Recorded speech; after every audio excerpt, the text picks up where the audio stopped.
In 1945, 5 TBF Avenger aircraft took flight for a routine training exercise around the Bermuda Triangle. In the middle of the exercise, the planes were struck by intense rain and heavy winds, despite the clear weather forecast. The pilots became extremely disoriented and radioed the base to report that their navigational equipment had stopped working. The last thing the base heard was, "When the first plane drops below 10 gallons, we'll all go down together," and then static. The 5 planes and their 14 crew members were never seen or heard from again. On his very first voyage to the New World in 1492, Christopher Columbus sailed through the Bermuda Triangle. Columbus reported that one night when he was on the deck of the ship, he noticed a giant light appear in the distance, unlike anything he had ever seen before. Columbus looked at his compass for direction, and it gave off erratic readings. You might have noticed that the Bermuda Triangle doesn't appear on any world map. This is because official institutions refuse to acknowledge that the area actually exists. A popular theory suggests that rogue waves are responsible for the many disappearances. Rogue waves are called extreme storm waves by scientists. They occur when different weather patterns take place at the same time and cause large unexpected waves. Witnesses say that the waves look like giant walls of water. These waves could explain why ships go down fast and without leaving any trace. The Bermuda Triangle is home to some pretty intense and unexpected weather. Storms build up quickly and unexpectedly, then disappear soon after. If you blink, you might miss it. This could explain why few distress signals are issued. Pilots and sailors never saw the weather coming. No one knows exactly how many ships and planes have disappeared in the Bermuda Triangle. The rough estimate is 50 ships and 20 planes. Most of the time, the disappearances had no explanation and no wreckage has ever been left behind. Another bizarre theory trying to solve the Bermuda Triangle mystery comes from Charlie Berlitz. He insists that the area is home to the lost city of Atlantis. The missing ships and planes and malfunctioning equipment, according to him, were all caused by rays of energy let out by the special energy crystals that power Atlantis. While this sounds silly, Berlitz's theory was convincing enough that over 20 million people bought his book worldwide. In the year 1800, a large sailing vessel called the USS Pickering departed from the U.S. on its way to the West Indies. The ship sailed into the Bermuda Triangle along with its 90-man crew and was never heard from again. The USS Pickering was the first ever confirmed ship to vanish in the Bermuda Triangle. It's believed that the ship was taken out by a storm, but because no wreckage was ever found, we'll never know for sure. When the TBF Avenger planes went missing, a massive search operation was conducted. Boats and planes searched the Bermuda Triangle for any signs of the aircraft. One of the boats searching was a PBM-5 Mariner airboat. The airboat took flight at 7:27 p.m. and called in a routine radio message 3 minutes later. Then, it was never heard from again. No trace was ever found of the rescue airboat or the 5 Avenger aircraft. An enormous investigation was launched into the disappearance of all these vehicles, but nothing was ever discovered. This particular area of the ocean is one of the most heavily traveled shipping routes in the world. Some skeptics believe that this fact solves the mystery. Statistically, the busier the area, the higher the frequency of accidents and disappearances. While this makes sense, it's not the frequency of disappearances that's responsible for the mystery of the Bermuda Triangle. It's the lack of explanation or wreckage found. On the ocean floor, decomposing organisms let off large concentrations of methane gas that gets trapped under the water. This gas can build up until, boom, it ruptures. The gas surges up to the surface and erupts. If a ship was in the area of one of these ruptures, the water would become much less dense and cause the ship to sink rapidly and without warning. Scientists believe this could be the cause of the many disappearances in the Bermuda Triangle. While this theory makes a lot of sense, it doesn't seem too likely. The U.S. Geological Survey has stated that no large releases of gas are believed to have occurred in this area for the past 15,000 years. The ocean floor is made of rocks containing a lot of magnetite. It's more like iron. Magnetic fields react to high concentrations of magnetite on the ocean floor, which may start a sort of conflict between the two. It can often lead to various weather anomalies and, as a result, navigation issues. And, naturally, any changes in the ocean floor or the Earth's magnetic fields influence the Bermuda Triangle a lot. Since the magnetic field is constantly moving, it might be also taking the Bermuda Triangle with it. Now that people know where the triangle is, it's easy to avoid it. It supposedly moves eastward together with the magnetic poles, but scientists still can't answer where exactly it will be in a couple of years. Some people blame all the disasters on the extraterrestrial paranormal activity. Others suppose it's all about raging natural phenomena. There's another triangle in Lake Michigan. Just like the one near Bermuda, the Michigan Triangle got its shady reputation for some disappearances. The first recorded one dates back to 1679. A large vessel, one of the largest of that time, set out on an expedition. Yet once it got in the sinister triangle, it never came back. Much later, an aircraft disappeared in this triangle. The skies are usually very clear there, but back in 1883, some people witnessed abnormal things in the area. Some claim to have seen large blocks of ice falling from the skies, and the crew even managed to save one as hard proof. Meanwhile, the Pacific Ocean Mystery Area is another sinister triangle. Off the south coast of Japan, not far away from Tokyo, there's a sea where plenty of ships met their doom, disappearing without a trace in these waters. They call it the Devil's Triangle. Some scientists believe the cause of anomalies is the environmental changes. Also, there's a really high concentration of methane hydrates on the bottom of the ocean in the Pacific Triangle area. You're deviating from your original course and sailing in the wrong direction. There's the Caribbean Sea near the triangle, peppered with small islands. The seafloor here isn't deep. The ship can get in shallow waters. And now the ship is stuck on a shoal, and you have no idea where you are. If this were the 21st century, the ship's captain would be able to reach the shore using GPS and other modern navigation.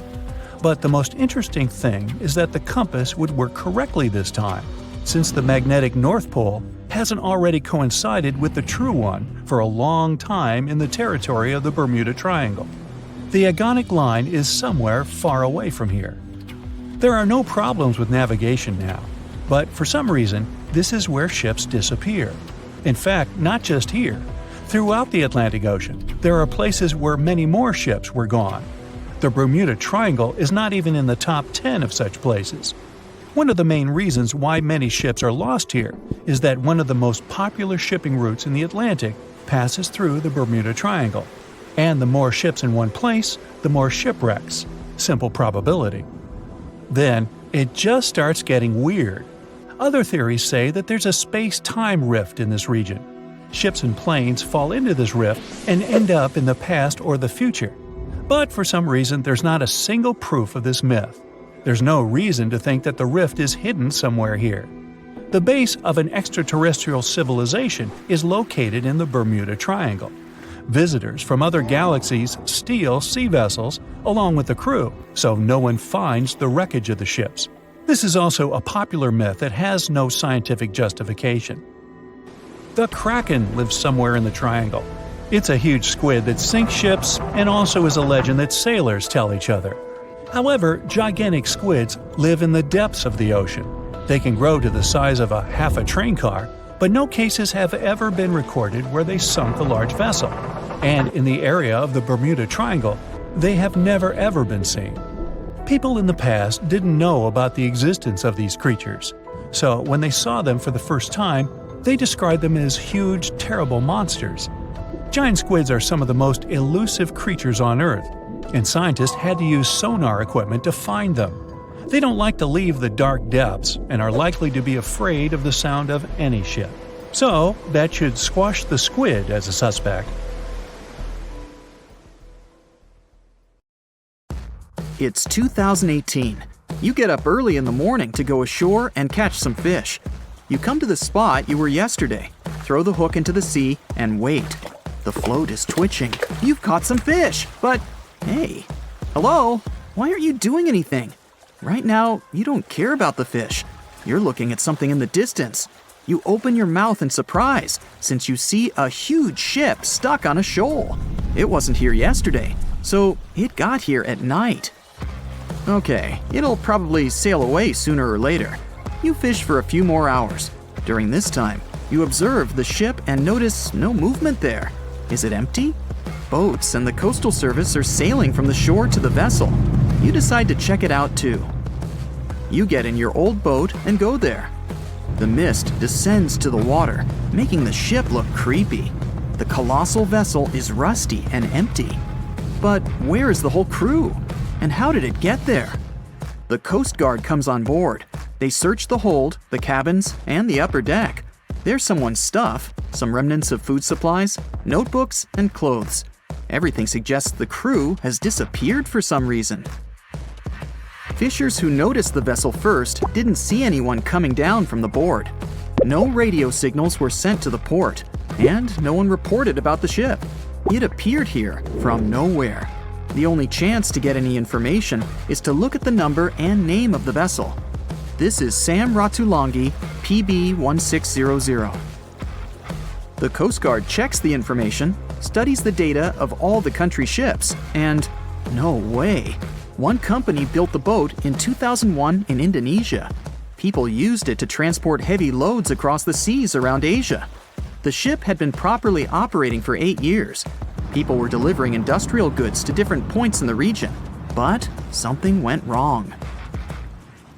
In 2009, Sam Ratulangi was sailing near the coast of Taiwan, and that's it. There were no further records about it. There were no reports in any port. Everyone thought it must have drowned, so no one had been looking for it for years. And then, 9 years later, it appears here, big and rusty, off the coast of Myanmar, without sailors, without fuel. An investigation starts. City services are trying to find out the names of all the sailors working on the ship and find clues that would lead to solving this mystery. They also hope the ship owner will appear soon. They find 2 tow ropes on board. This means that some other ship towed Sam Ratulangi to this place. Then they identify and find 13 crew members.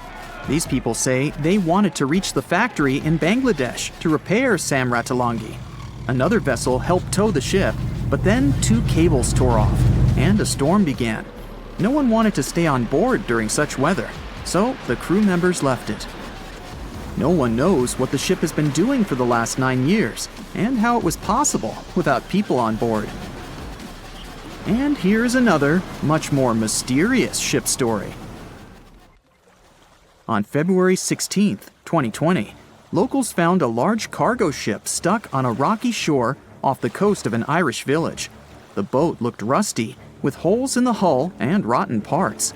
People hadn't seen this vessel the day before, so it appeared there at night. The last time people saw the Alta cargo ship was a few months earlier, thousands of miles off the coast of Ireland. That day, the Alta was sailing in the waters of the Atlantic Ocean. Another ship, the MS Protector, noticed it. MS Protector crew members tried to contact the ship, but received no response. The people on board realized that they were facing an empty vessel.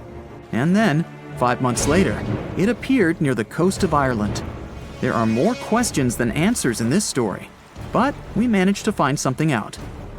In 2015, the Alta appeared and disappeared from the radar several times. Any ship has an internal tracking system, so people can track its route using satellites. But Alta crew members often disabled this system. Perhaps they were engaged in some illegal activity. Anyway, in 2017, the ship often sailed between the ports of Greek islands. Then, the tracking signal disappeared and appeared only 10 months later, off the coast of North Africa. During this time, the ship changed several flags. In September 2018, the Alta was southeast of Bermuda and headed for Haiti. Then, the crew started facing problems. First, the main engine failed right in the middle of the Atlantic Ocean. The ship began to drift. Several days passed, but the crew members weren't able to repair it. They began to run out of food and water supplies. The situation got even worse when they found out that a hurricane was approaching the place. Fortunately, they managed to contact the U.S. Coast Guard. A helicopter flew to the Alta on October 2nd to bring them some supplies. There was enough food for several days. Then, a rescue boat sailed to the ship. It evacuated all the sailors and delivered them to Puerto Rico before the hurricane. The Alta had to drift alone in the ocean. After a while, another ship approached the Alta to tow it to the shores of Guyana. But at this moment, everything went wrong. Someone stole the boat, disabled the tracking system, and sailed away in an unknown direction. After almost a year, the MS Protector found the empty Alta in the waters of the Atlantic Ocean. And then, 9 months later, the ship without a crew sailed to the shores of Ireland. How did it manage to travel across the Atlantic and get to the coast of Ireland? It's still a mystery. Maybe it was just luck. No one else saw the ship all this time. It was just covering huge distances, surviving storms. Who's the captain? What happened to the thieves? Who owns the ship now? One day, someone called the village administration and introduced themselves as the vessel owner. But that unknown person didn't provide any evidence. They found several barrels of oil on the ship, which they took away by helicopter. The Alta was rusting. Corrosion of metal could damage the environment. The vessel had no commercial value, yet it would have taken millions to get rid of it. There were 3 options for what to do: leave the ship where it was, tow it into the sea and let it sink, or disassemble it for scrap. But nature had its own plans. Storms and strong waves split the hull into 2 parts. The Alta was drifting without a crew in the waters of the Atlantic Ocean for about 2 years. But this is nothing compared to a ship that was traveling for 38 years. The record belongs to the SS Baychimo. It was a merchant vessel owned by some trading company. In 1931, the ship found itself on the ice off the coast of Alaska. Its movement slowed down. A thick layer of ice blocked the ship, and a strong storm only made the situation worse. The blizzard was so intense that the crew members couldn't see anything but a white veil in front of their eyes. Sailing any further was impossible. The team had to wait for the storm to end. They waited for a day, 2, 3 days. A week had passed, but the snowstorm was only getting stronger. Then, one day, it grew weaker. The crew members split into 2 teams. The first team went to the nearest city. The second group, along with the captain, stayed on board. They set up camp next to the ship and waited for the blizzard, which had started again, to end. There was 0 visibility. And finally, one day, the storm was over. Great! And now, wait a minute. But where is the ship? The SS Baychimo just disappeared during the blizzard. The captain was sure that the ship had sunk, so he left along with the crew.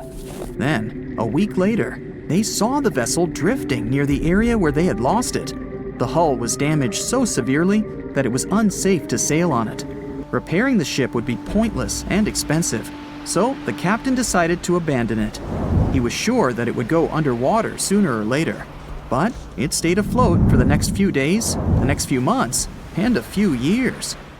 People had reported seeing it at various points along the coast of Alaska for 38 years. The last record of the SS Baychimo is dated 1969. Those who saw it claimed the ship was completely frozen, almost merged with the ice. Some people planned to start an expedition to find the ship, but all attempts were unsuccessful. The vessel is probably lying somewhere on the deep sea floor. It has recently become a popular location for many tourists looking for the perfect place to get away from it all.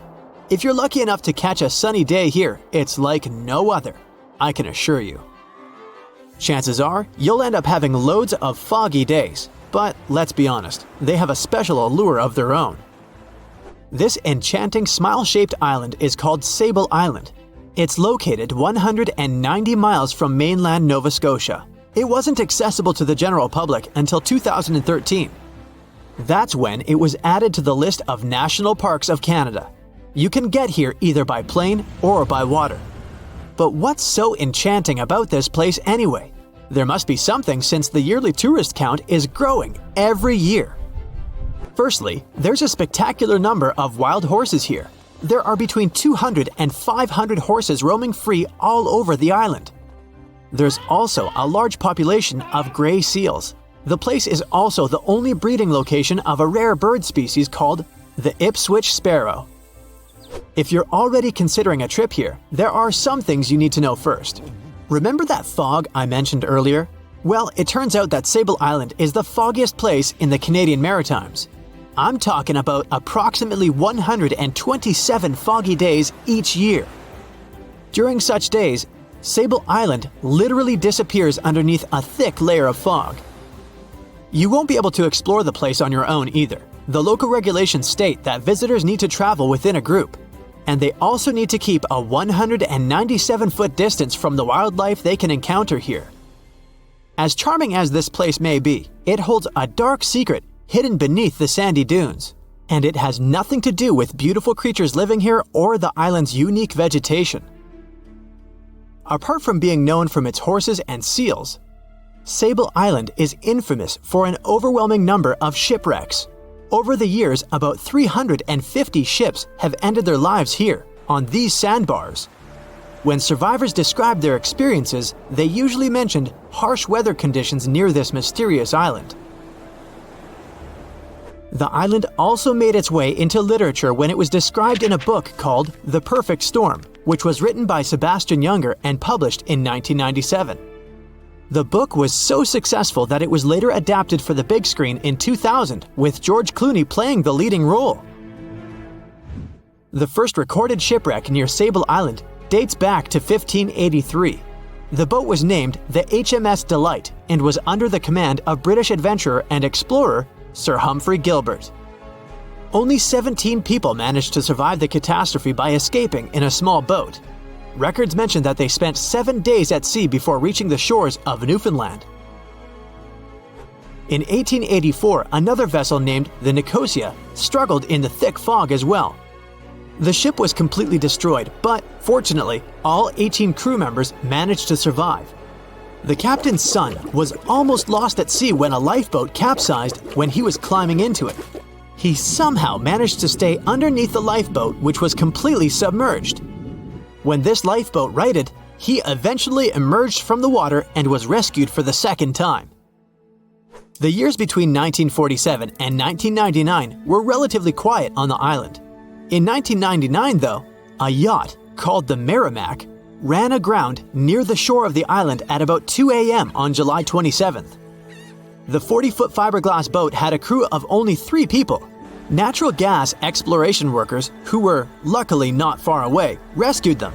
The crew managed to fly safely to Halifax the next day. The owner of the Merrimack tried to recover his boat by hiring local fishermen. Unfortunately, this operation was unsuccessful, since only the fittings of the yacht were eventually saved. It took no more than 6 weeks for the sand and waves to crush and completely break up the hull of the Merrimack. So what is it about this place that's so dangerous for boats? Does it have anything to do with the weather? Or maybe there's other forces at play? The explanation turns out to be a bit more complex, and it wasn't easy to figure out, at least not way back in the 1500s. First of all, the island is located close to one of the world's richest fishing grounds. Since it's also near one of the major shipping routes between Europe and North America, hundreds of vessels sail past it each year. The likelihood of shipwreck increases when there are so many boats roaming around the area. Sable Island is also in the way of most of the storms that move up the Atlantic coast of North America. It's no surprise that boats often get hurtled straight onto the shores of this island.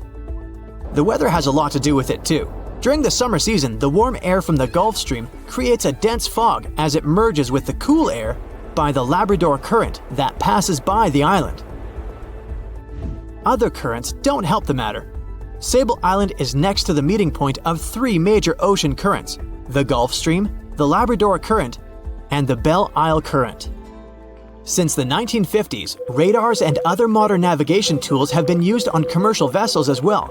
Up until then, the sextant was the main instrument used to figure out a ship's location. It doesn't mean that sextants weren't accurate. But this instrument couldn't work properly without a clear view of the sun or stars, which means it didn't help much in dense fog, such as the one surrounding Sable Island, or when it was cloudy. Often during bad weather, the captain of a ship navigated, relying on their experiences and intuition based on the ship's speed and direction. That's why most of the survivors in shipwrecks near Sable Island said that the captain had simply miscalculated the ship's position, crashing into Sable Island by accident. This dusty, sandy land is as unfriendly to ships as it is to trees. There's reportedly a single tree on the whole island, and it looks a lot more like a bush. It's actually a pine tree. And since the famous island horses don't see it as much of a food source, it somehow managed to survive. Reports say that the tree was planted back in the 1950s.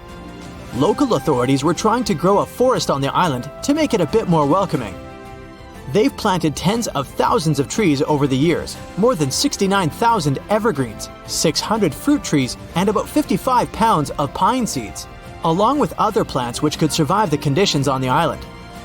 But they were no match for the extreme weather and sandy soil. Out of all those plants, just one pine tree is still alive. Thanks to its resistance, it has even become a symbol of Sable Island. Interestingly, for around 40 years, the island also had just one inhabitant. Can you imagine that?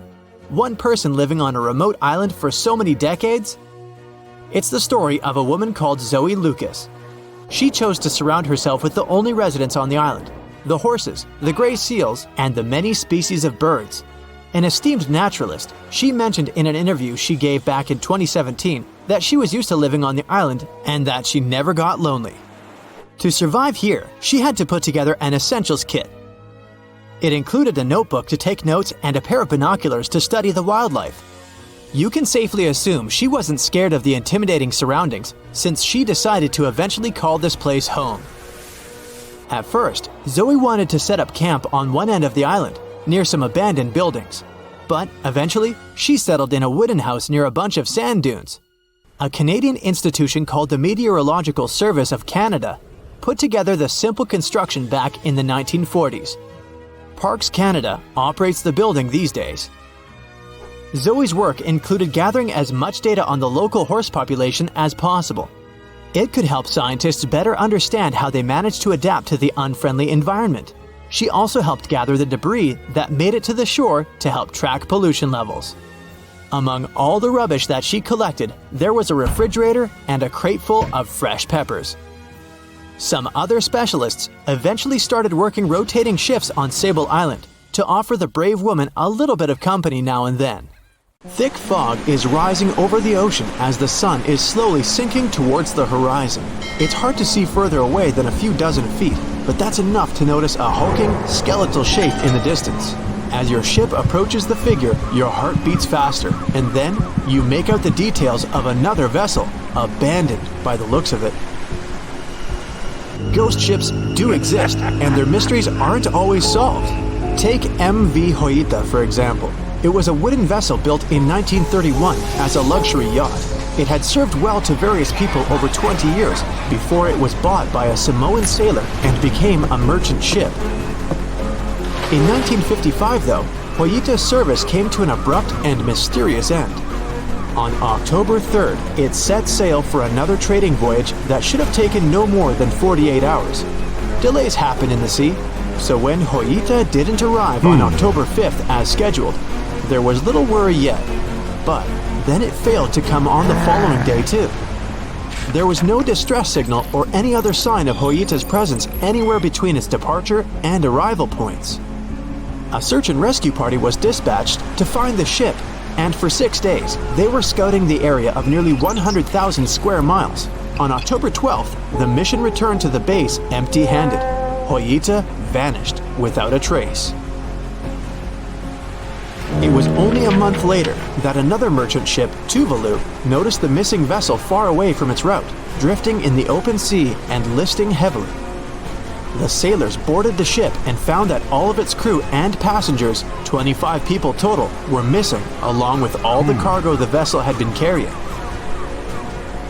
The radio was tuned to the International Distress Channel, meaning that the crew had been trying to ask for help, but they couldn't reach anyone because the radio cable had been damaged. limiting the range to 2 miles. The lifeboats were missing as well, indicating that people on board must have left the ship. Unfortunately, they seem to have taken the logbook with them, leaving the rescue team clueless as to what had happened. Even today, the mystery of MV Joyita hasn't been solved yet. No one knows where the crew and passengers had gone and what had caused them to leave. SV Carol A. Deering wasn't a ghost ship in the usual sense of the word. There are no sightings of it in the open sea. Instead, it was found on the shore, but the circumstances of it running aground are a puzzle shrouded in mystery. Carol A. Deering was built in 1919 in Maine, and it was a large vessel made for commercial voyages. Unfortunately, despite its large cost of construction, it had only served for a year before its last trip. July 19, 1920. The ship was traveling from Puerto Rico to Rio de Janeiro via Newport News to deliver a cargo of coal. It was almost halfway to the final destination when the captain fell seriously ill, and the crew turned back to drop him and his son off and replace the captain. The voyage went without incident, but when it came to Barbados in December to resupply, there were strange moods among the crew. The first mate didn't seem to be happy with the new captain. No one paid much attention to it back then, when they probably should have.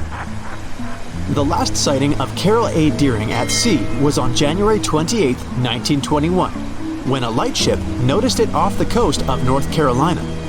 There was some commotion on the quarterdeck of the ship, where the crew were normally not allowed. Then, another vessel sighted it, but there was already no one on the decks. On January 31st, the merchant ship was found hard aground in the Diamond Shoals, a site notorious for numerous shipwrecks that had been occupying there for centuries. When the search and rescue party boarded the ship, they found it abandoned, the log and personal belongings of the crew gone, along with the 2 lifeboats. There is still no answer to what happened on board of Carol A. Deering that January, although the most popular version was mutiny. Maybe we'll never find out the truth though.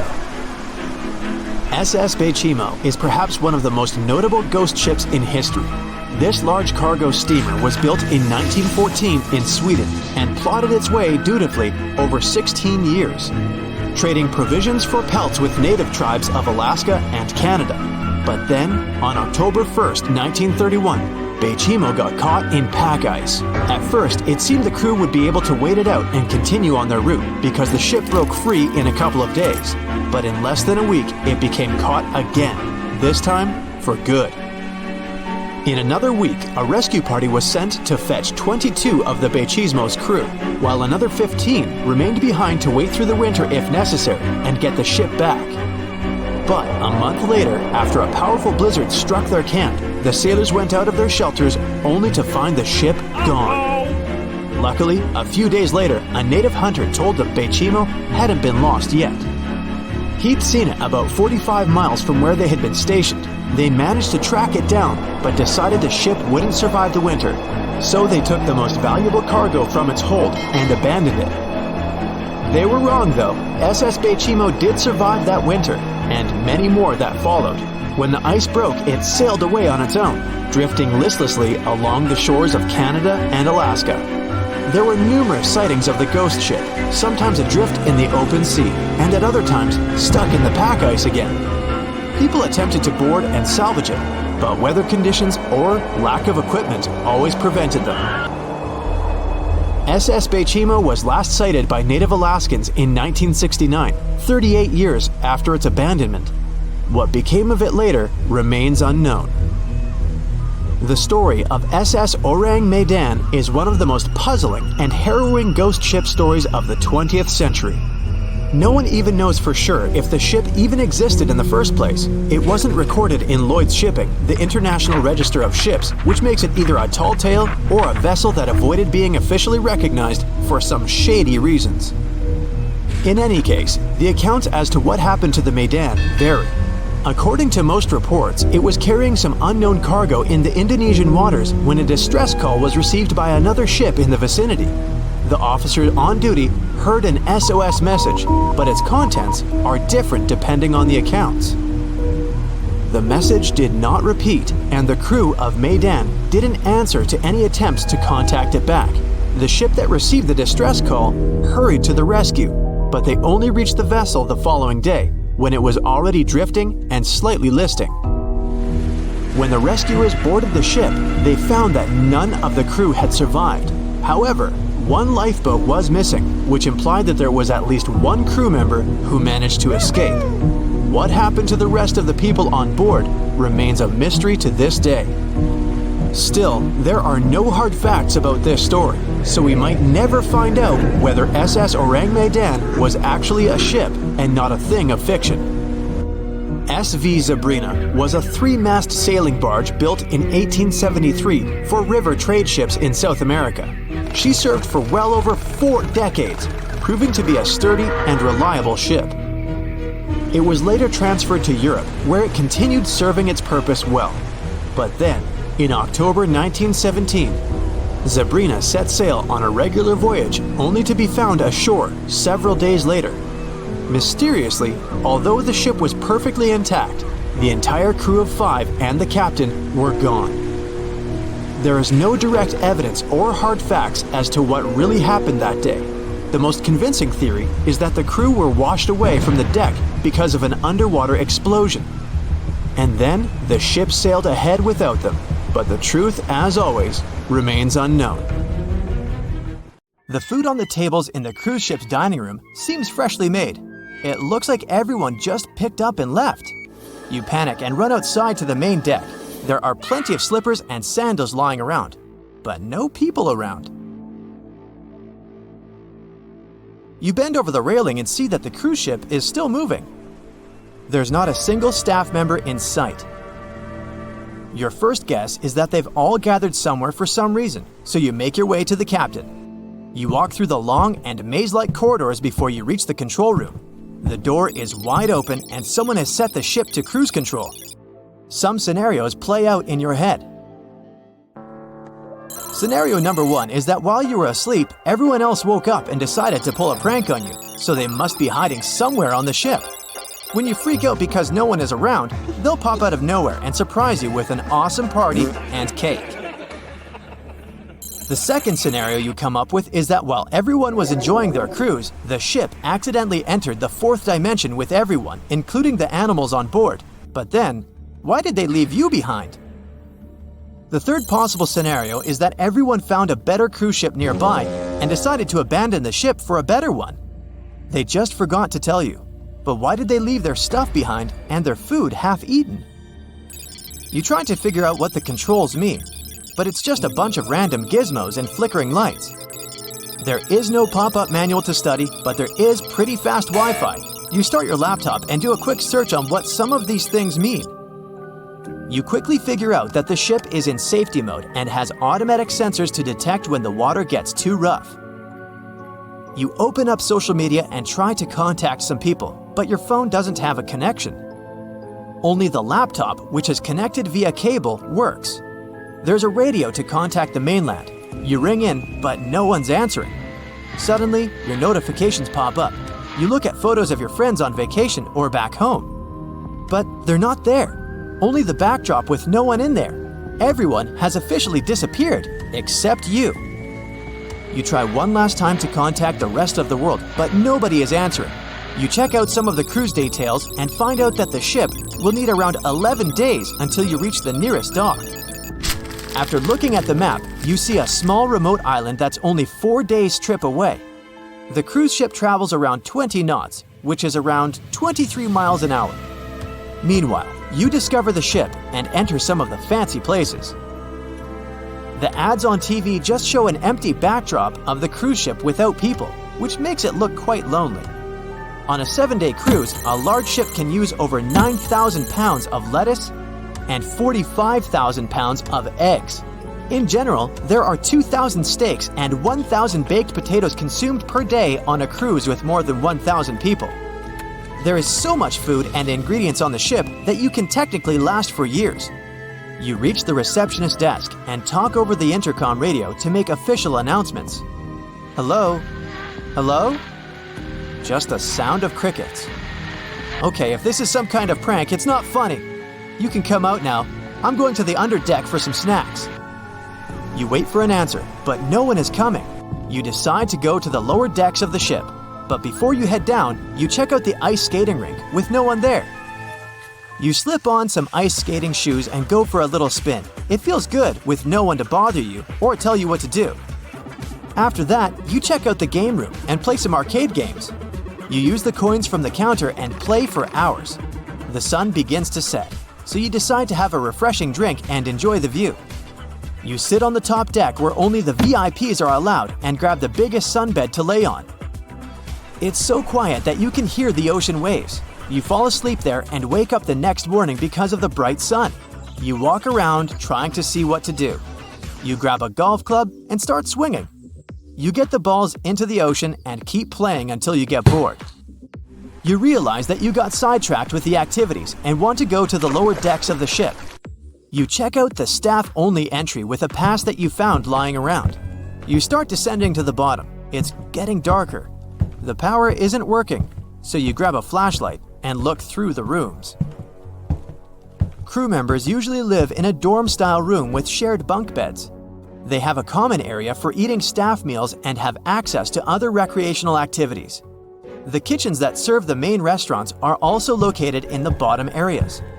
All the rooms look the same. There's a lot of noise coming from the engine room, which makes it creepy. The pipes are clanking and popping sounds bust from random places. The lights are flickering. There are shadows following you as you're moving with the flashlight you picked up from one of the rooms. You're scared. You call out to see if there's anyone there, but all you hear is your own voice echoing through the corridors. You're lost. You try to find your way back to the top decks, but everything looks the same. You start running and panicking. You trip over something and lose your flashlight. It's very dark. You wave your arms around and try to find your way out. You put your hands on the wall and try to navigate around. You see a bright light at the end of the corridor. You walk towards there. You end up reaching one of the central kitchens with plenty of food lying around. There are dozens of fridges and a whole kitchen dedicated to desserts. Your stomach growls from hunger. You eat some of the most exotic and top-of-the-line food that can cost up to $1,000 per dish. You spend the next few days gobbling up the yummy treats, playing golf, and partying on the dance floor. 3 days later, you maxed out most of the fun stuff of the cruise ship. While basking in the sun, you see an island in the distance. You grab your binoculars and notice the dock where the ship is heading to. You quickly head to the control center and see the map. It needs 30 minutes to arrive, but you don't know how to park the cruise ship. You end up lowering the anchor to stop the ship. You'll then use the rescue boats for rowing to the island. You gather some supplies and food and row. Maybe someone on the island can help you out. You descend and row to the shore. You enter the city, but it's empty. People have left their cars in the middle of the road during their commute. You head to the police station to see if you can get some answers, but nothing. Months later, you've explored the whole island and saved plenty of food from the cruise ship. After 5 years, you've taken complete control over the island and learned how to drive the cruise ship properly. You haven't seen a single person since that day on the cruise ship. It's like everyone picked up and evaporated. 10 years later, you're sitting in the radio tower. You have a full-grown beard and fields of crops all over the island. You haven't stepped foot on the cruise ship for 3 years. Suddenly, you catch some signal on the radio in Morse code. Someone from the mainland is trying to contact you. You decide to get back on the ship and make your way there. The year was 1854, and the SS Arctic, the fastest passenger liner of its time, set out to cross the Atlantic. As it sailed through the misty veil, it slowly disappeared into the unknown. The Collins Line, an American shipping company, was started in 1818 and only began seriously trading in the transatlantic by 1835. Its steamships crossed the Atlantic from Liverpool to New York within just 10 days. Doesn't sound like a great speed today, I know, but back then, the same thing took other ships several weeks. Light on the water with their wooden hulls, powering through with a strong steam engine, those steamships were the favorite choice for many high-profile people. What could go wrong with such an advanced ship, they thought. This reminds me of some other ship everyone believed to be unsinkable. But anyway, back to the Collins Line. It grew to be a serious contender on transatlantic routes, with only one other competitor, the Cunard's Line. It was a British company also aiming to be the main force through the Arctic Passage. In 1835, the company received a new ship that traveled to Liverpool and came back to New York with the largest cargo ever at that time. From then, the Collins Line was steadily growing. It seemed like there would only be future successes for it. Unfortunately, their lavish ships became costly to run with the amount of coal used. Massive power along with weak wooden hulls meant they needed many repairs after each voyage. So, every trip ended up being expensive. But since the ships were safe and had a great reputation, people were willing to pay the price, and the company was definitely not in crisis. They had achieved something no one had managed to do before them. Like I told you, their ships crossed the Atlantic in a whopping 10 days, and Edward Collins, the owner, was very determined to maintain the pace. Their 5 ships easily outran the Cunard's Line of only 3. With this great praise, it provided more attention. Though the Cunard's ships were slower with their iron hulls, they believed there was still profit, regardless of how slowly they sailed. Among Collins' ships, the Arctic, the third of them to be launched, was the largest, reaching 284 feet long, with 2 side-lever steam engines, each with 1,000 horsepower. The paddle wheels made 16 revolutions a minute when at full speed. At the time of its launch, the press called it the most stupendous vessel ever constructed in the United States. But glamour and fame couldn't avoid what would come next. On the 27th of September, the Arctic was on its journey from Liverpool to New York, continuing a speed pace through the thick fog. It's possible that by that moment, after 4 years of record-breaking trips, the crew became overconfident with their sailing and the ship. Going only 50 miles from Newfoundland, they carelessly continued through the fog with no radio contact, sonar, or any other form of identifying objects, equipped only with Morse code. A smaller ship, the SS Vesta, which operated as a fishing vessel, often worked around Newfoundland. It was passing through the same path as the Arctic and crashed into its side. Shocked by the collision, the captain of the Arctic offered help to the much smaller Vesta, but it was soon clear that the damage that seemed minor on the Arctic was far worse. Beneath the waterline, a hole was letting water into the hull. The cost of the much faster wooden hull now seemed less valuable. They steered toward land, trying to plug the holes, but they weren't doing so well, and the seawater continued to pour in, filling up higher and pushing the ship down. And finally, once the engine room was full, it put out the boilers, taking away the massive power the Arctic was once legendary for. They moved slowly until coming to a complete stop. The ship continued to sink, and the order was to abandon it. At the time, maritime law allowed for the Arctic to carry only 6 lifeboats, only capable of saving 180 people. The crew and some of the passengers managed to push their way aboard and took most of the seats on those boats. Things were pretty wild, and everyone forgot about their manners, not letting the ladies and the youngest ones board first. It took 4 hours for the Arctic to sink. 150 crew and 250 passengers were on board. Those that weren't able to find a lifeboat made a desperate attempt to build their own rafts from parts of the ship.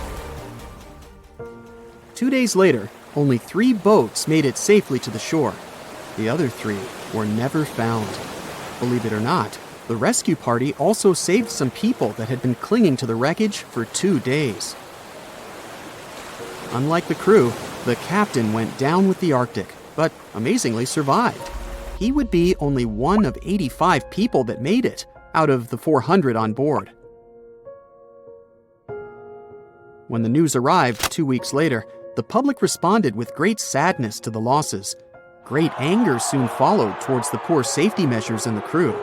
The press published demands to change the laws for more lifeboats. It only made sense to have enough for every person on board a ship. But they ignored those requests. This neglect would lead to more disasters in the future.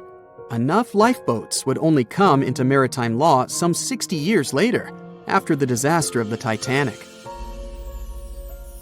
Edward Cullen's wife and 2 children were also aboard the ship and didn't return. He was heartbroken, but didn't stop running his business. The Collins Line still had a reputation to uphold, the biggest, fastest, and most luxurious on the Atlantic. Edward Collins would now build an even better ship than any other. It was named the Adriatic, and it was the largest ship in the world, 354 feet long. With 2 alternating steam engines that had never been built of this size. These steam engines at the time were at the height of engineering, though today you can only see them in models and toys. With the new addition of 2 masts, the Adriatic would also be able to sail if needed. Luckily, they made some lessons from the disaster of the Arctic. But before their new ship, the Adriatic, was built, another disaster had occurred. The sister ship of the Arctic had also sunk. They believed this second ship was desperate to stay in front of the Cunard's line and hit an iceberg somewhere during the race. This weird contest took the lives of 141 people. The desperation of Collins and his weakly built hulls pushed the company towards bankruptcy in 1858. The newly built Adriatic, costing over $1 million, had only made 1 voyage in the end. And even that voyage was considered a disaster. The ship collided with a tugboat. It still managed to finish its maiden voyage at a suitable time. After the company had gone bankrupt, they had to sell the ship for only $50,000. They removed the great giant engines, replacing them with only sails. Although it was once the greatest ship on the high seas, it was only 30 years later until it was abandoned, labeled irreparable, and anchored in a river. The other remaining ships were also sold and only used for parts. Edward Collins left the industry altogether, seeking work on dry land instead. As the Collins Line was no longer in the mix, the Cunards would grow in strength. Without competition, they would win the Blue Ribbon for the next 30 years, and 180 years later, after producing hundreds of ships. They still have a constant presence on the seas as they provide transatlantic crossings, world voyages, and leisure cruises.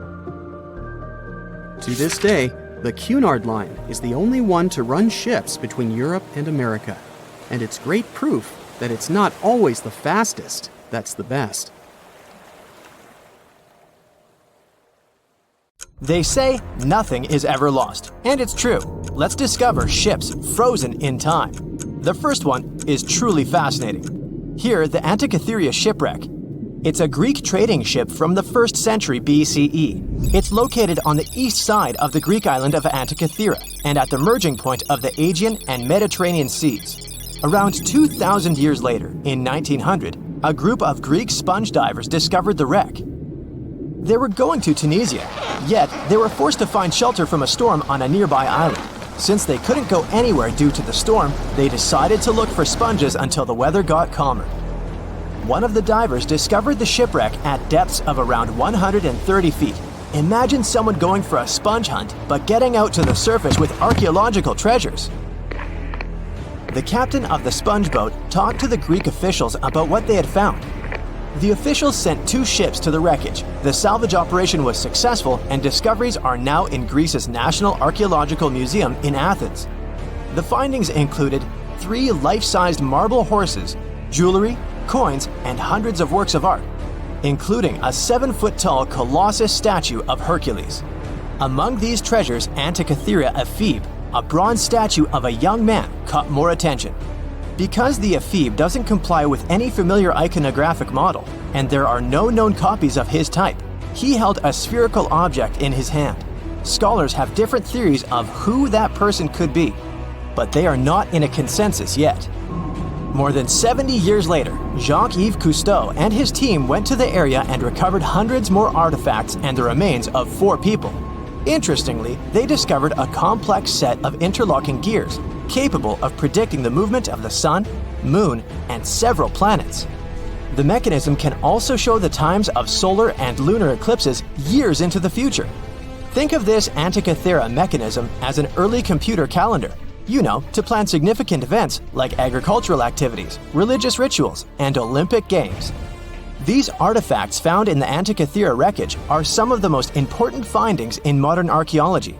Just the Antikythera mechanism itself has changed our perception of the limits of ancient technology. The mechanism has a sophisticated design and was made over 1,000 years ago. After all these amazing discoveries, experts believe that the wreckage site has remained largely unexplored and is mostly because of its location and the landscape of the seafloor on which the ship rests. The wreck is too deep for scuba divers but too shallow to use something like a submersible. A survey made on the seafloor in 2012 showed evidence of a second wreck about 800 feet to the south. It's clear that this area has a lot to offer humanity. What would happen if those sponge hunters didn't go to the area? Scientists found a shipwreck in Antarctica at the bottom of the Weddell Sea 107 years after it sank. The name of the ship was Endurance, and it was the lost vessel of Antarctic explorer Sir Ernest Shackleton. Scientists who laid eyes on it decades later say it is among the greatest undiscovered shipwrecks ever. That is why they filmed the whole discovery. The video shows the remains of the Endurance and proves it is still in remarkable condition. It has been sitting in 10,000 feet of water for over a century, yet it looks like it sank very recently. So the story goes like this. The ship was crushed by ice and sank in 1915. Shackleton and his crewmates had to escape by themselves in small lifeboats. From then on, it was all about survival. Shackleton imagined to get his crew to safety, then the ship sank. Yes, this is a pretty impressive story. But why did scientists prize this ship? Firstly, Shackleton's Imperial Trans-Antarctic Expedition sailed to make the first land crossing of Antarctica. Yes, the crew was trapped in ice, but the intention was important.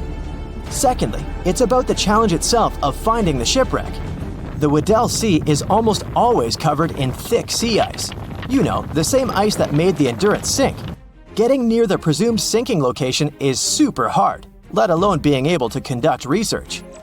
Experts of the modern expedition team foresaw the time when the lowest extent of Antarctic sea ice would come using satellite images. They realized that the weather was in their favor to start an expedition.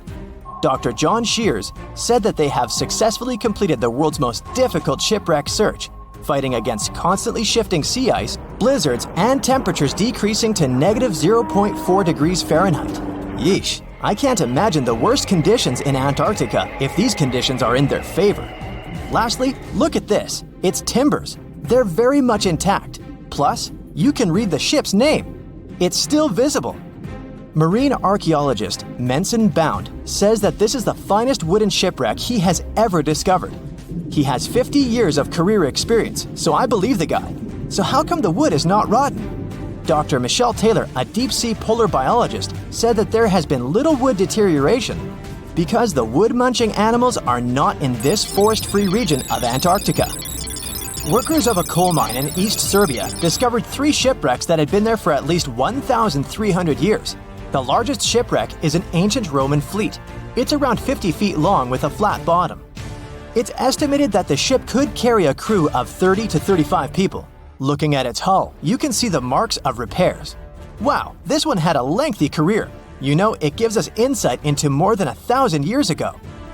The 2 smaller vessels, on the other hand, match descriptions of boats used by Slavic groups to attack the Roman frontier.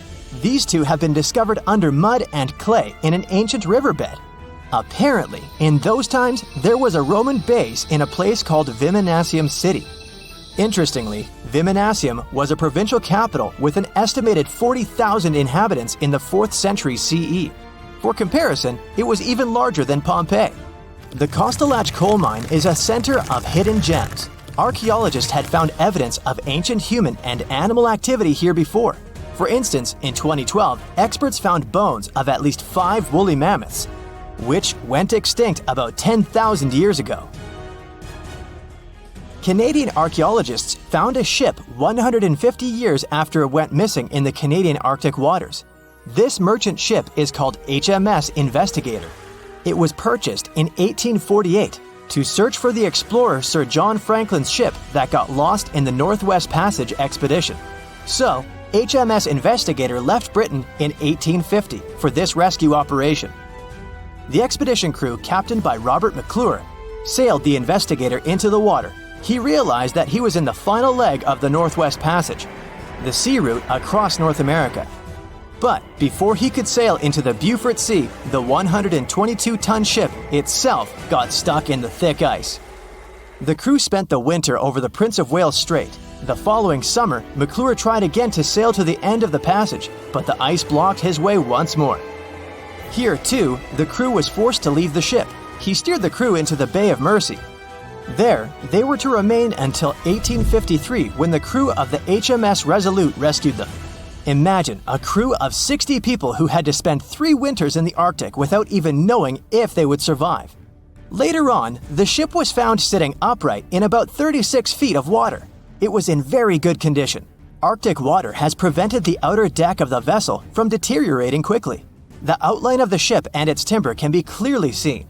Plus, archaeologists have uncovered artifacts on land left by the sailors. They had unloaded everything before abandoning the Investigator. 3 sailor graves and 1 British naval shipwreck had also been discovered in the area. I wonder what else they could find there. Wow, it's the only place where 1 minute you're learning 17 natural ways how to get rid of houseflies, and the next, you're taking an epic journey straight into a black hole. More than 10 billion, with a B, views in total. That's 47 billion minutes watched, or more than 70,000 years. That's all the way back to the Ice Age. No, I wasn't around then. 40,000 videos, hundreds of topics, and most importantly you, a whole 44 million of you. Our viewers. We could populate an entire country if we wanted to. We'd like to continue helping you learn and giving you useful skill improvement tips. Got a thirst for knowledge?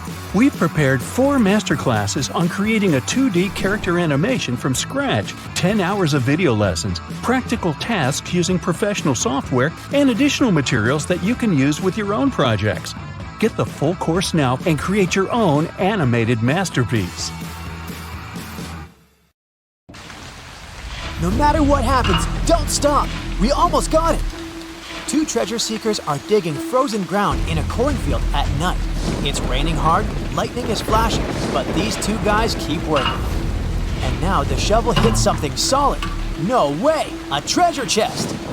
They start digging faster and find a piece of a ship's engine. What the? Far from the seas and lakes, somewhere under the fields of Kansas City, they found a giant sunken ship. How is this possible? Now you'll see. Some people spend their lives searching for shipwrecks with treasures underground. One of them is explorer David Hawley. He's been looking for such ships far from the seas, rivers, and oceans for many years. He does this because he likes the feeling of adventure. The holds of these ships may contain chests of gold, antiques, and artifacts. And you can get a lot of money for them. David says you don't have to go into the ocean to find a sunken ship. They may be lying in your backyard. But why do ships end up buried underground among fields, farms, and plains? Let's find out using the example of steamboat Great White Arabia. According to old records, the newspaper clippings, this ship had been carrying about 200 tons of treasure before it sank in 1856. Many rumors and local legends said the ship was lying underground, a few miles northeast of Kansas City. It was there because people deliberately altered the riverbed and channels of the Missouri River in the second half of the 19th century. They artificially brought the shores closer to each other. They narrowed the river to increase the flow's speed, so boats could sail much faster. In the 19th century, steamboats were the most popular means of transporting passengers and goods. Before railroads, they extended the western border across the Mississippi and Missouri rivers and brought supplies to people.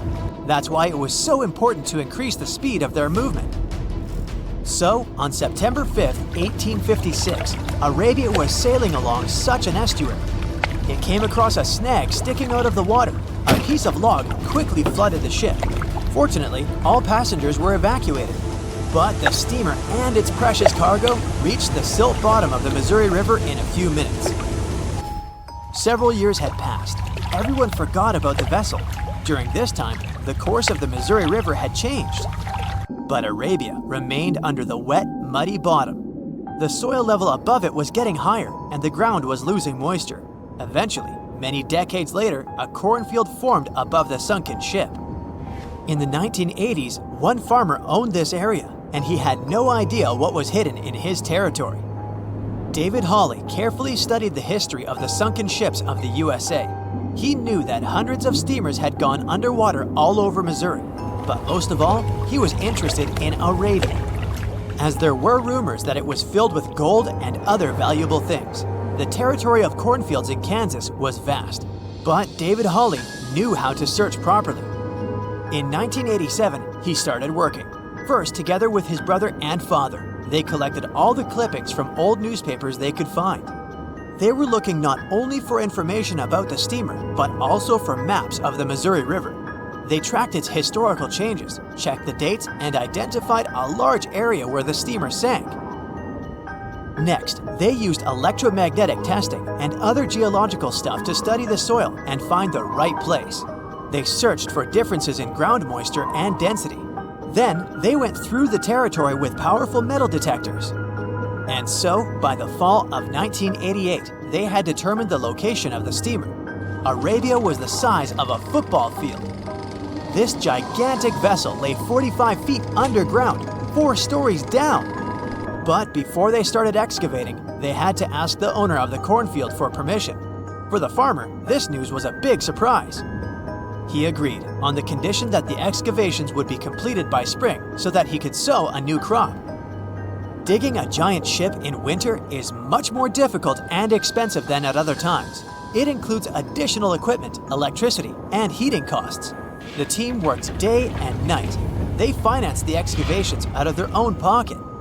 Each invested more than $10,000 and took out a bank loan. Finally, they noticed the first details of the ship. The shovels hit the huge engine boilers and the deck. The goal had been achieved. Most of the cargo lying inside the sunken ships is covered with rust, shells, mud, and is badly damaged. The contents of Arabia were in excellent condition, considering that the ship had sunk 130 years prior. Unfortunately, they didn't find the chests of gold. Still, they got several tons of other valuable cargo, household items of people who lived in the middle of the 19th century. It was a time capsule. The ship was carrying supplies for hundreds and thousands of people, and all these things were perfectly preserved. For example, they could clearly see the brand stamp Goodyear Rubber Company on one rubber shoe. The longer the excavations continued, the more things David and his team found. In the barrels, they found plates from the 19th century. They were intact and usable. Also, there were clean clothes, thousands of pairs of shoes, harpoons, frying pans, and umbrellas. The ship was carrying cargo to supply about 16 small towns. Yes, it's not gold, but such artifacts are also precious. The contents of the ship could be worth millions. However, the crew wasn't going to sell these things. They made a museum on the site of a former fruit market in Kansas City. If you go there, you will immediately feel like you're in a department store of the 19th century. There are thousands of items in good condition. Even the matches here are dry enough to light up. It took David many years to present the entire collection from the steamship. He values each of the items and doesn't want to sell them. Anyone can come here, pay for a ticket, and find themselves in the past. Who knows, maybe there's an old ship hidden in your backyard too. Geologists found an older vessel in the hot desert of Namibia in 2008. This ship sailed back in the days when pirates scared sailors on the seas, and now it's inside a dried-up lagoon. The ship sailed from Lisbon in 1533 and disappeared with the crew near a small diamond mining town. After almost 500 years, the hull had been badly damaged. Only the carcass of the ship remained, but the treasure hidden inside the vessel stayed intact. They carefully studied the boat for a long time, trying not to ruin anything. And then, 5 days later, they found a big old chest in the hold. Carefully opening it, they found gold coins there. Thus, the cost of the ship was estimated at about $10 million. The exact cause of the shipwreck is unknown, but experts believe the ship was destroyed by heavy cargo and bad weather. It went to the bottom of a lagoon that later became a desert. Some find an airplane in their backyard, others discover a ship, and one man found a passage to an ancient secret city in his house. This happened in Turkey in 1963. The owners of the building decided to make repairs. He went to his basement and knocked down the wall to turn this place into a living room. And so, behind one wall, he found a tunnel leading underground. The man thought it was some kind of a secret chamber. He went down there and realized it was something much more than that. It was an ancient city 18 floors deep. People built it in the years 780 to 1180 as a refuge from weather disasters and the invasion of enemies. This place also includes many underground tunnels that stretch for several miles in different directions. People could get to the town from different points using secret passages leading to these roads. The city can accommodate about 20,000 residents, livestock, and tons of food supplies. Archaeologists have also found a chapel, schools, stables, and public kitchens there. Ships have been around for at least 6,000 years, dating back to ancient Egypt. In the beginning, they were used for trading and exploring. Ships as an attraction became a thing only a bit over 100 years ago, but the first cruise ship wasn't the infamous Titanic as you might think. The first cruise ship that took passengers on a voyage was a German ship called Prinzessin Victoria Louise back in 1900, and it served for 6 years. Modern ships are of course more advanced, but they still have a limited lifespan. They usually serve for about 30 years. A ship much older than that isn't considered safe and stable anymore due to the metal fatigue, most often of the ship's hull. After ships finish their lifespan, they retire and get sent to a shipyard, where they get scrapped. Most famous and beloved ships have a better fate. They get turned into hotels and attractions. Since ships are extremely expensive to build, no wonder that they are so huge, often as long as 3 football fields and as tall as 20-story building. The companies want to accommodate as many passengers as possible, because it means better profits. Also, cruise ship cabins are built separately from the ship, because otherwise there wouldn't be enough space for the construction.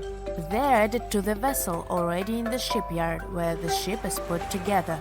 Quite often, different parts of the ship are even built by different companies. Voyages are fun, but if you need to get somewhere fast, cruise ships shouldn't be your first choice, because they are very slow. On average, they travel at the speed of just 23 miles per hour. Ships travel way slower than cars and planes, because they move huge amounts of water. Move on the ground and you're fast. Now step in a swimming pool and try to run there. It'll be way harder for you to do, and you'll be way slower, barely moving through. Now keep in mind that you are much smaller than a ship. As we've seen, ships are massive. When you put something in the water, it displaces the amount of water that is equivalent to its weight. So a ship displaces thousands of tons of water and then pushes through it. That's why they are slow. Such huge ships sure have big anchors. An average anchor weighs like 4 grown-up elephants. The crew members try to avoid dropping the anchor when it's possible, because such a massive thing can severely harm the ecosystems at the bottom of the sea. When boarding a ship, the first thing we have to notice is lifeboats. The Titanic was designed to carry 64 lifeboats, but it only had 20 of them. The rest is history, but ever since what happened to the Titanic, ships are required to have safety equipment to accommodate 125% of the people on the ship. So, it's even more than required, just to be on a safe side. But here is the story. In 1915, 3 years after the Titanic sank, a cruise ship called SS Eastland, which was loaded with extra lifeboats and rafts, sank under the heavy weight of all that extra equipment. But don't worry, it never happened again. Even though modern cruise ships are very safe, it's good to be prepared. So let's take a look inside one of those lifeboats. Firstly, they are orange in color, and it's not just some orange. This one has a special name, International Bright Orange. Of course, there is a good reason to use it: better visibility. If we take a look at the color wheel, orange is the exact opposite of blue, meaning that it's most contrasting to it. So, in between the sea and the sky, which usually appear blue, an orange boat will be the most visible. Life jackets and life preservers are orange for the same reason, as you might have guessed. But international bright orange only became a requirement in 1962. Before that, the life jackets were mostly white. For example, look at those life jackets. These are the ones that were used by the passengers on the Titanic. But white isn't a good choice at all. It's particularly hard to spot a white life jacket and a white lifeboat on a white-capped sea. All the equipment inside the lifeboats must meet international requirements and must be kept in good condition. So, the crew members are required to do maintenance every 3 months to avoid any rupture and damage of the lifeboats and everything in them. Firstly, there is a fresh water and food ration, for obvious reasons. Then there is a portable compass, which helps determine the direction in which to steer it. The next thing is a signaling mirror. It's a device that allows the light to attract the attention of passing ships. A less expected thing inside is an embarkation ladder, a rope ladder with wooden or metal steps that are used to ascend or descend from one ship to another. And finally, there is a first aid kit. All cruise ships pick up standard sailors and fishermen, and that happens quite often. So don't be surprised if your cruise ship stops in the middle of the sea to pick someone up. It's common practice. Ships can even change their course to pick up some stranded sailors if they get a distress call. Have you noticed that all ships, both cruise ships and container ships, always have the bottom of the hull painted red? Yes, it's a thing.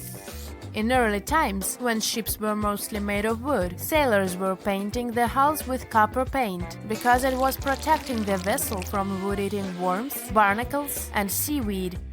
The copper was the ingredient that was giving the paint that color. All this muck wasn't only impairing the vessel's structure, but was also increasing the drag, preventing the ships from moving as fast as they could have. So, protective paint is important to reduce the number of barnacles that get accumulated. These days, of course, hull-protecting ingredients can be added to any kind of paint, and there is no practical need to paint the bottom of the hull red, but it's still being done to honor the old tradition.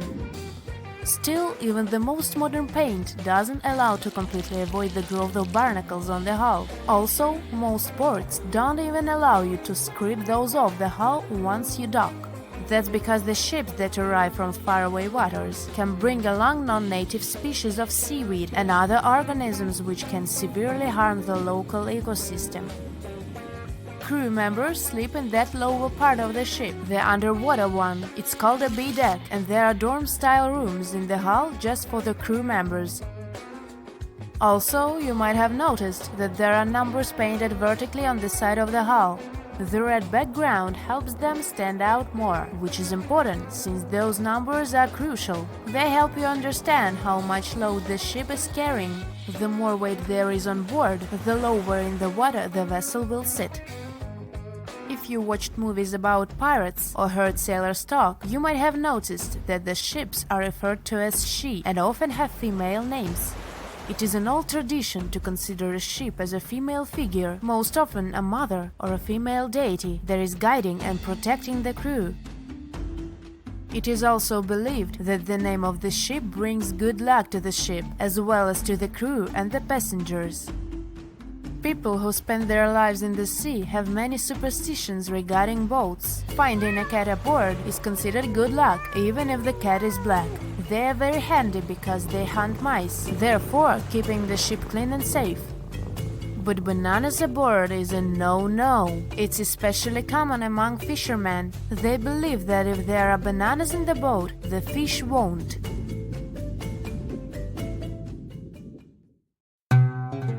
Ships have been around for at least 6,000 years, dating back to ancient Egypt. I wasn't around then. In the beginning, they were used for business purposes only, mostly trading and exploring.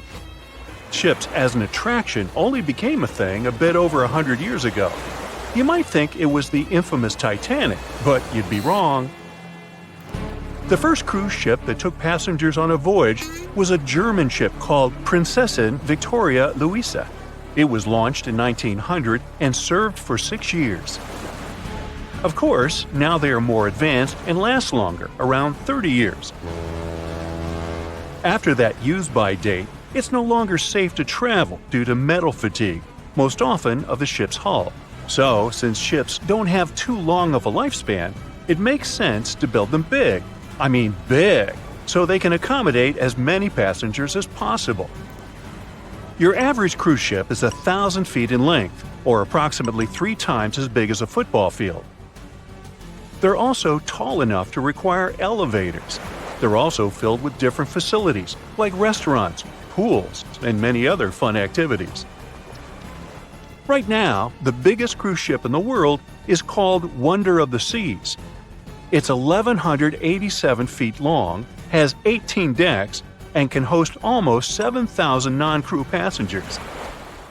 It has 8 different neighborhoods, 20 restaurants, 4 pools, a water park, a full-size basketball court, an ice skating rink, rock climbing walls, and even a theater. So it's basically a floating city. Some people are permanent cruise ship residents. There's a luxury ocean liner called the World that offers permanent residence to 165 people. These people sail almost every day and never live in one place. So yes, cruise ships are enormous, and if you build them at once, they won't fit anywhere.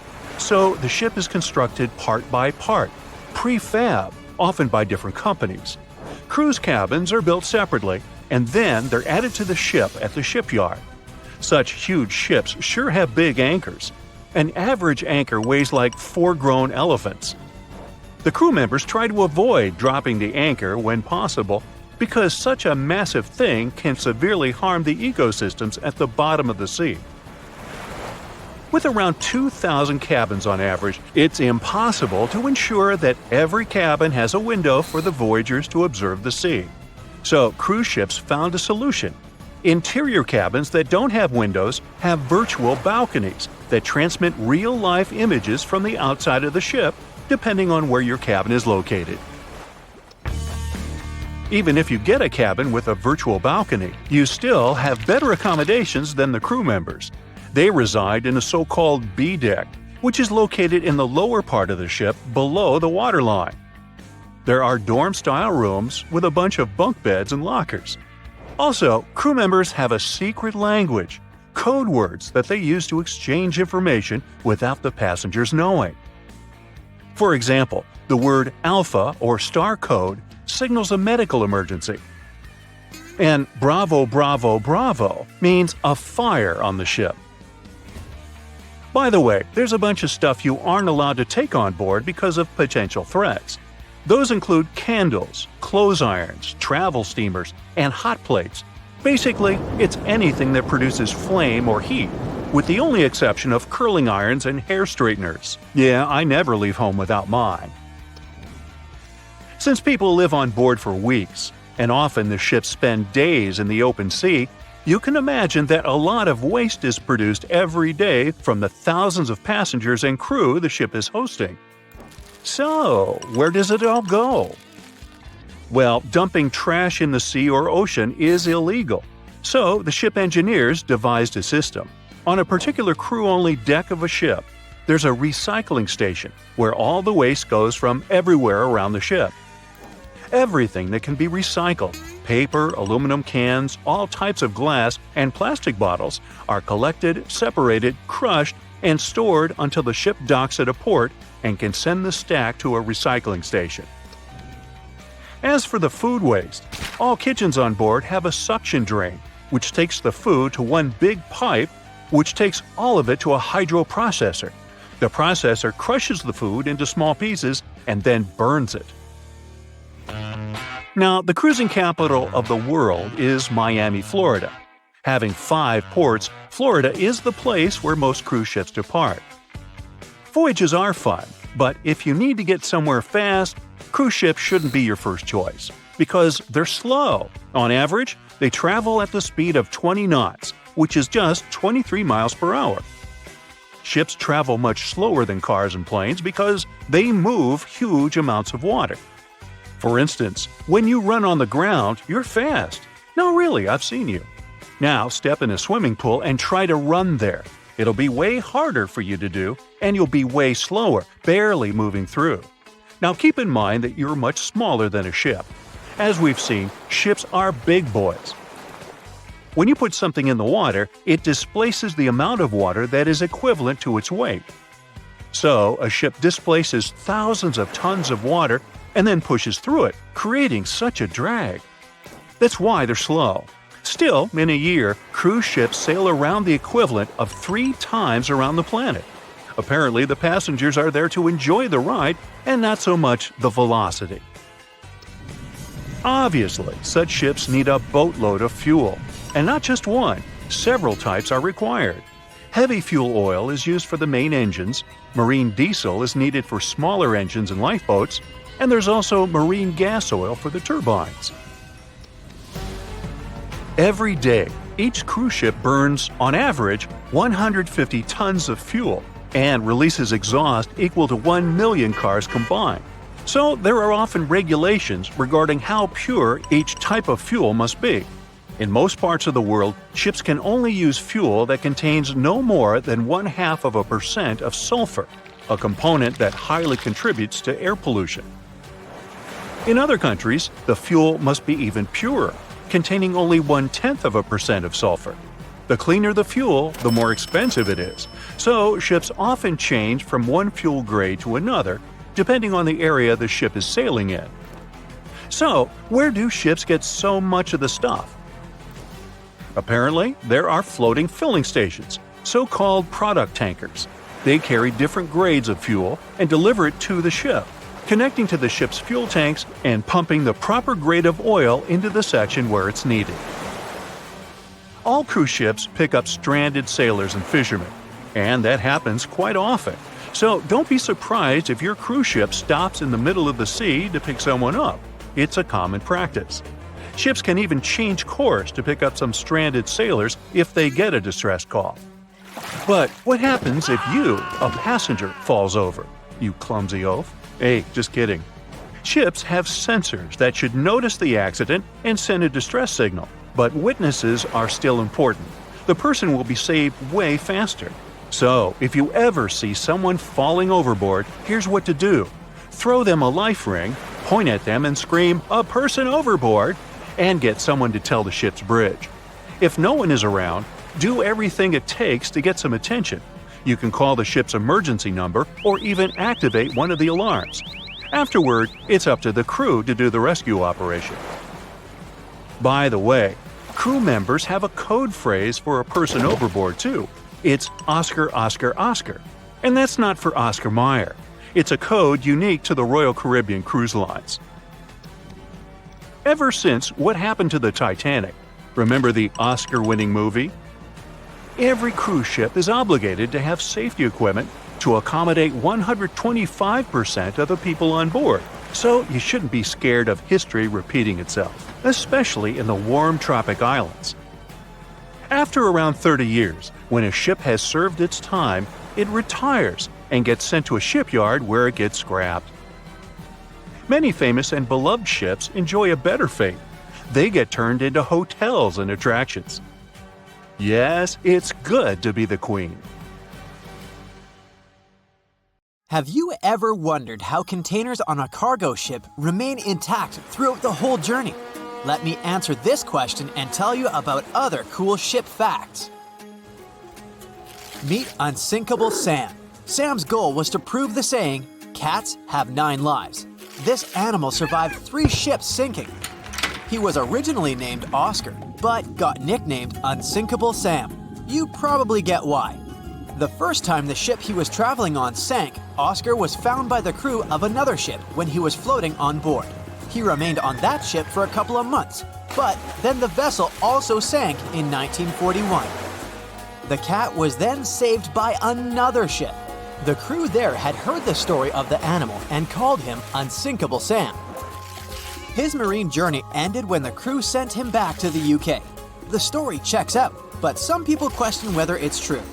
Sailors had to spend months on their ships, so it was natural that they told strange stories or believed in superstitions. One thing is clear though, sailors loved cats and welcomed them on their ships. Besides being cute floofs, cats were very effective in terms of hunting rodents. You can take it as you wish, a hoax or a true story. I'm leaving Sam in the 40s and returning to the present day. How come ships have internet in the middle of nowhere?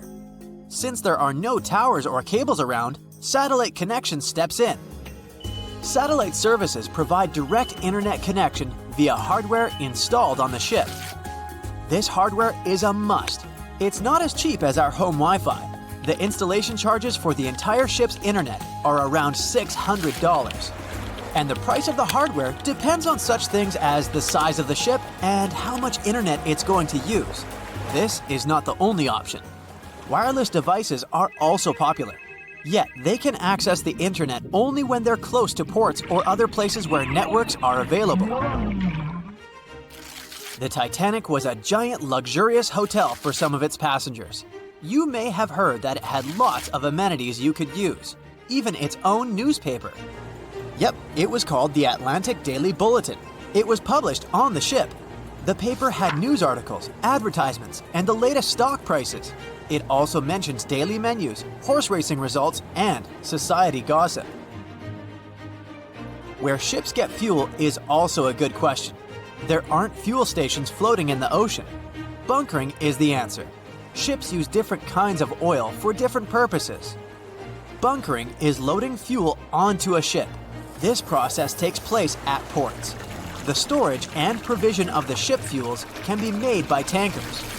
Currently, Singapore is the largest bunkering port in the world. Imagine you're on a cruise ship and you need to use the toilet. What happens after you flush? The sewage goes to a place called an onboard treatment plant. There, the waste is filtered. Then it moves to another chamber. This chamber cleans the waste and sterilizes it. Lastly, the waste is dumped into the ocean when it's clean enough. Those substances that don't go through the filter are kept on the ship. A ship gets rid of them when it arrives at a port. Speaking of toilets, I must mention that wastewater is color-coded on cruise ships. Every person on a cruise uses 40 to 50 gallons of water each day.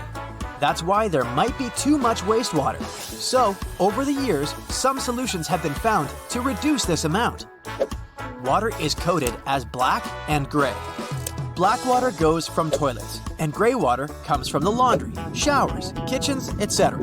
Basically, it's thought that gray water waste is cleaner than black water. Why are ships so slow? It's related to power. Water has a drag force, and it affects ships. Imagine yourself swimming in the ocean. It takes effort to swim forward because of the water resistance. A smaller ship wouldn't need that much power to push itself forward, but huge cruise ships need a lot of power because they're heavier. If you, let's say, put a 7,000-ton ship in the water, it will displace 7,000 tons of water. When such a ship goes forward, it pushes some of the displaced water ahead of itself. This results in a bow wave, which carries some kinetic energy away. We talked about cruise ships and cargo ships mainly. What about solo travelers? Laura Decker became the youngest person to circumnavigate the world on her own. She set out in 2012, and 518 days later, she completed her voyage. She had a 40-foot-long ketch named Guppy. She was 14 when she started the journey.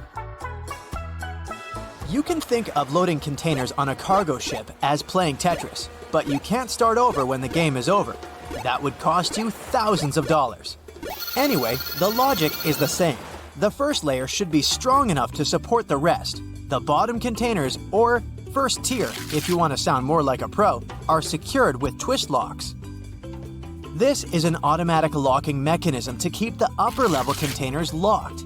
These locks are attached when a unit is being lifted from the pier onto a cargo ship. They're similar to Lego pins. All containers have these lock systems, and you basically mount them on top of each other. Plus, many cargo ships have vertical slots made of long metal rails. They're like cells that hold containers and prevent them from moving and falling into the deep water. How do they unlock the mechanism? There's a special rod to do it. In the past, cargo ships were allowed to only stack 5 to 6 containers on top of one another. With the appearance of the lock mechanism, it's possible to make 10 to 12 layers. Still, hundreds of containers get lost each year because of harsh weather conditions, or simply because of the negligence of people who load them. According to some data, more than 3,100 containers were lost in 2020 to 2021. The number was only 779 in the previous year. This means an almost 400% increase. Apparently, there are hidden passageways and secret doors on cruise ships. The ship's staff get from one place to another without using the stairs and doors that passengers use.